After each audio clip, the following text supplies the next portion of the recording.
আসসালামু আলাইকুম। আজকে আপনাদের জন্য একটা সমাধান নিয়ে আসতেছি। আপনারা অনেকেই বলেন যে, "ভাই নতুন ফোন কিনেছি, কিন্তু ফোনটা কেনার পর থেকে দেখতে পাচ্ছি ফোনটা অন হচ্ছে না।"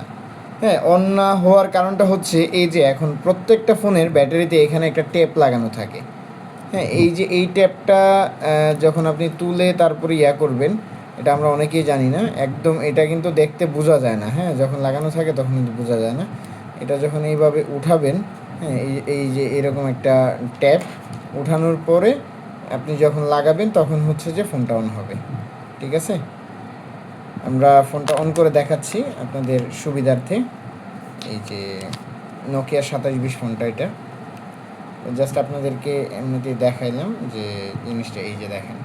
কিন্তু প্রথমে এটা কিন্তু অন হচ্ছিল না।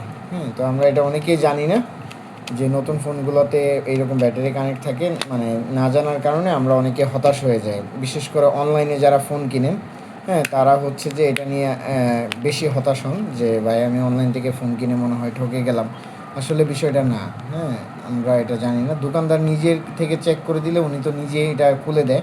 এজন্য আমরা এটা মানে জানা থাকে না। আর এটা কিন্তু একটা 4G একটা ফোন, হ্যাঁ? এই যে দেখতে পাচ্ছেন এটা 4G একটা ফোন। তো এই ফোনটাও খুব সুন্দর এবং স্টাইলিশ। বর্তমানে বাজারের অনেক হট একটা প্রোডাক্ট। যেটার ২ টা কালার আছে। ঠিক আছে ভাইয়া, ধন্যবাদ। আসসালামু আলাইকুম।